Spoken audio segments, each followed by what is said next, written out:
In a world of increasing mental health challenges, psychology and faith can both provide tools for healing and wellness. This is the idea behind Journey on My Mind. Each episode, our panel of pastors and therapists sit down together to share their experiences and insights on the modern world's mental health issues: depression, loneliness, aging, addiction, and so much more. Join us now as we explore what it means to thrive at the complex intersection of spirit and psychology. Hey, welcome to another Journey on My Mind. My mind. I meant that as an echo, because we are on our third try. That's right. We recorded the entire thing. Yeah, exactly. 3 times. No. Well, welcome. Today it's just the three of us, Sam, Dave, and myself. And if you've never joined us before, I want to introduce you to Dave Verhaagen. He is a licensed psychologist here in the state of Tennessee and all-around good guy. Yeah. All-around good egg. Yes. Price of eggs. We were just talking about. He's also, See, it all comes back. That it does. And then there's back. Sam Barnhart. That's He's right. our care pastor, and I'm Kevin Dixon. I happen to be one of the pastors here at Journey Church. It sounds like you just as well. I just wandered in, and they said, "Hey, would you be you a look pastor?" like a pastor type guy. Yeah, That's the high standards we apply here. high standards, and we enjoy having conversations around this idea of how psychology and spirituality intersect. Mm-hmm. And we at Journey Church are big fans of people getting healthy, good therapy. We work in this arena as pastors, but we definitely partner with good therapists like Dave and a bunch of other people in the community. Yeah. And Dave, how are you doing today? Well, I'm doing great. Good. I felt like that was going somewhere. I was, and I thought, better not go there. No, I'm doing fine. Yeah, are you? Yeah, I'm getting ready to go to Jekyll Island, Georgia. I've been Whoa. there. Did you like it? It is fantastic. Okay, good. It is the anti-spring break place. Okay. Nice. Nobody goes there. It's called Jekyll Island. Count I me wonder in. why. Jekyll. Where are you going for spring break? Jekyll Island. I'm in. Sounds very spooky. Lori and I went a couple of years ago, That's cool. and it was chill. Great. It was, and there's some really great history there. So All right. if you get a chance to There check you it go. out. I'll let you know. Okay. And Sam? I'm doing great. Yeah? I'm getting my pipes put in tomorrow. That sounds Clarify weird, but that. that needs some context. Where at? Yeah. At your house? Oh yeah. So our house was built in 1942, and it's had the same pipes since Yeah. 1942. So we're putting a new main line in, and then all the things. gutting the plumbing. So Okay. yeah, so All that's the going to be a things. fun day tomorrow. Nice. But I'm just really happy we're getting it done. 80-year-old pipes. Yeah. Wow. Yeah. Kind of crazy. Yeah. And they still work, kind of. I mean, More or but less. yeah. Most of the time. Your As long as there's not... your blood level of lead is probably Oh, off yeah. the chart. Oh, yeah, You probably dude. have more lead in your Yeah, than a that's right. pencil has lead. Okay. Yeah. Well, good. I'm glad you guys... And Lauren's on some spring break trip, probably down in Florida, is my guess. But That's it. Not Jekyll Island. Not Jekyll She is Island. not at Jekyll Island. No, but it's a different experience. That's right. Totally different experience. So, we are going to try to navigate something that I think I get more questions about these days than anything I can think of. That's a good wind up here, a good setup. And I on any given Sunday, Yeah. I answer the text line for our church. So like if people have questions about the sermon or just about things in general, I sit and answer these questions. And I would say probably at least one of those text questions revolves around this idea.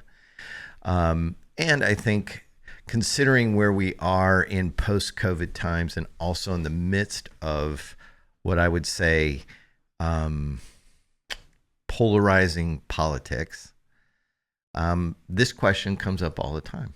And the question is this: how do I talk to people who fundamentally disagree with me in a way that is either helpful or profitable or not damaging to myself or to them? Or how do I not have these conversations? I mean, it is a difficult time to have a difficult conversation with people who are polar opposite from what I either believe or think or engage in terms of just how my life trajectory is going. So with that, I thought it would be great, and so did Dave and so did Sam, that we would have a conversation about how do we enter into these difficult, hard conversations that we're polar opposites. Love it. It's a great thing for us to be talking about. It's I have tons of thoughts on it. Yes. I can only imagine. But I want to ask Sam first. Okay. Sure. I'm sure you get the same question, and you also have the same dilemma. What's your approach? What's your philosophy? What's your take? Well, I think the approach that I found most effective for me, and I think in general probably, for probably most of us, because I think it bypasses a lot of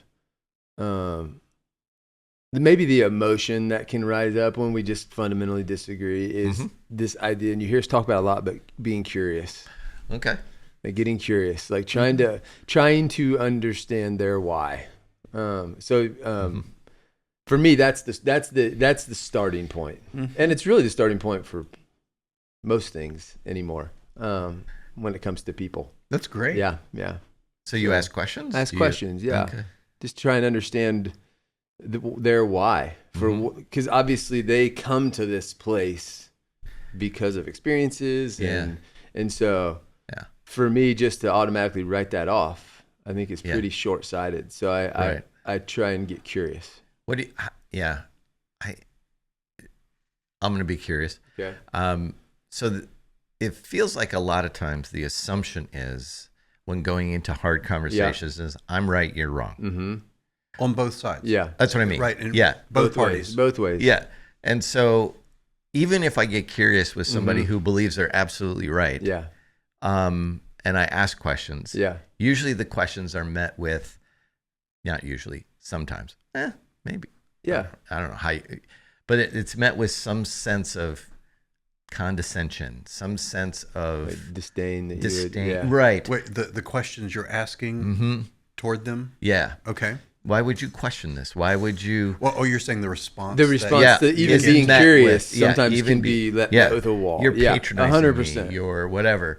And sometimes, and I've found this to be true, and this is where I usually get in trouble in these conversations, is they don't know why. The person who is coming at me with the opposite side, I go, okay, let's just drill into this. I need to understand more. Yeah. How How did you land here? How did you get to this point? Because I need to understand. Yeah. And then it rather than diffusing it, it usually elevates it. Okay. Yeah. Because there isn't a clear, because there's just because. If they don't know their why. Yes. Or understand what's at the core. So that was the last time somebody talked to me about it, was like, I tried this. I tried being curious. I said, well, did you try being curious with that frame of mind? Or did you try being curious with, you know what, I could be wrong. Yeah. Fill me in, right? Yeah. Anyway. Well, maybe it is how we approach our curiosity. I think there's probably something to that. I think you're right, though. Being curious is at least something. Yeah. Yeah, it's a great I feel like that's always a part of what gets me to deeper, at least. So in a spiritual sense, if you're dealing with another Christian, another believer, somebody who is at least invested in this idea that we're Jesus followers, can you lean into that a little bit, or does that also feel manipulative? Yeah. It's hard because I think I've experienced the feeling of that both ways too. Right. Yeah. Somebody says, if somebody sits down and says, well, we're both Christians. I know we're going to disagree. Yeah. I'm like, oh no. Yeah. Yeah. Where are we going with Yeah. this? I felt the energy of both of those where it's like, okay, I felt like really seen and they're actually curious. And then also where I'm setting you up. Yeah. Yeah. It can feel like a setup. Yeah. It's hard. Yeah. Go ahead. No, I think it's a great point. And to your bigger point of like, how do you stay curious but not evoke a defensive response? Right. Yeah. Well, first, I mean, we can't guarantee anybody's response is going to be a certain way. Right. But I also will say, shoot. And I was hoping for that. that what Sam is doing is approaching it with a genuine curiosity, because you can feel the agenda of someone. That's right. Right? Yeah, you know, when someone's saying. coming at you and you have the sense that they're trying to box you in or show you the error of your ways or use their question in some kind of Socratic method to kind of lead you to something.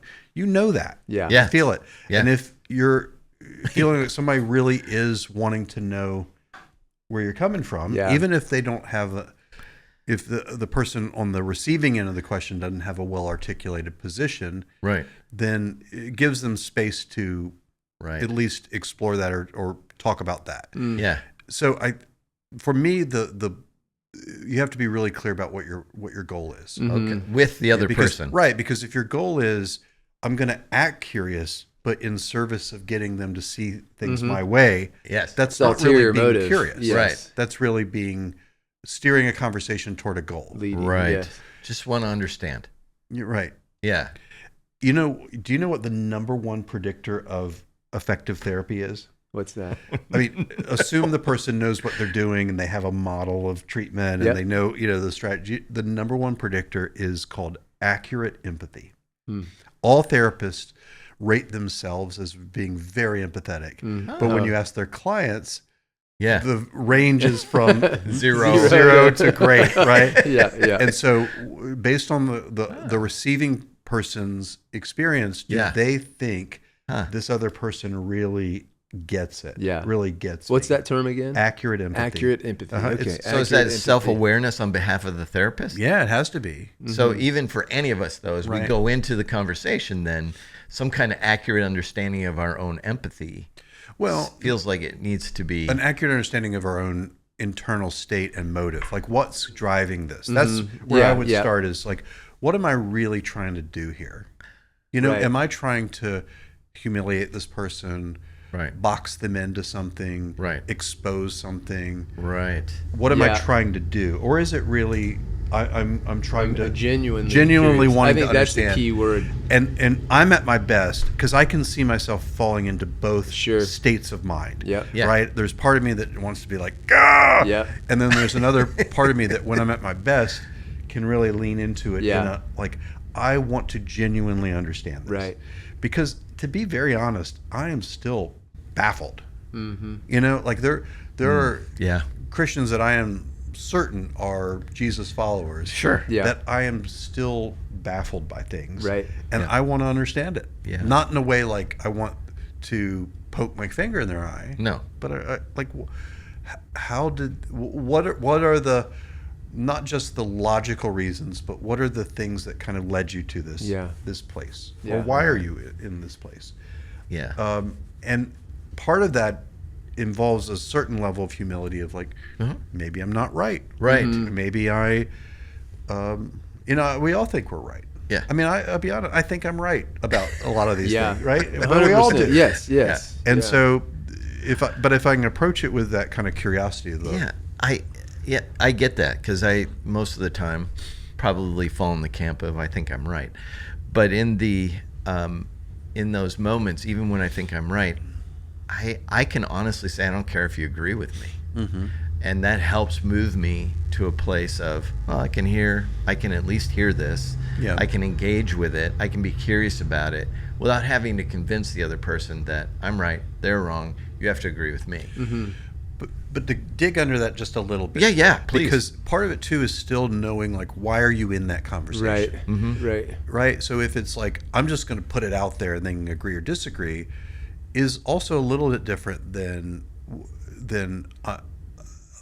because I think our background brings us to this place of we're going to just say truth to people, or we're just going to sort of put it out there, and and I think for me that's been a work in my head to kind of rework the whole what's this for? Right. What am I doing here? Why am I in it? Right. I'll be honest, I tend to my answer to a lot of this is don't have them.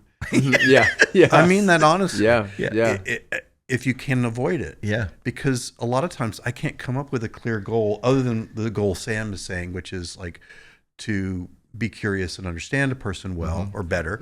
Yeah. But a lot of times I'm I find myself wanting to kind of be in this thing to win it, or to at least say, I just kind of put it out there. You know, we have so much of that background in us that it's we're just going to lay it out, and then they, wherever it lands, wherever it lands. And I'm I don't know what the benefited that. Yeah, totally. I think I get into these conversations when somebody pushes the right button, Mm-hmm. and I go, meaning An emotional button for you, or meaning like the activating thing that gets you the one that's like the flashing, and that button has gotten a lot smaller for me. It's not, but there are moments, like when I go, I fundamentally disagree with this, and they're gonna know, with no other agenda than that. Yeah. My agenda is no, I disagree, and this is why I disagree. But I'm not curious about why you think that. I'm not curious, and you might not be curious about why I think it. But again, I won't break relationship over things like that, but I will state what I believe. Well, for me, and that's that. But that button got pushed. Right. I guess for me that goes down to like I like back and forth intellectual conversations and sparring. I like it. Yeah. But for me, it's become like know your audience. Yes. And what I mean by that is it's safe. like if this person, like I'm not gonna.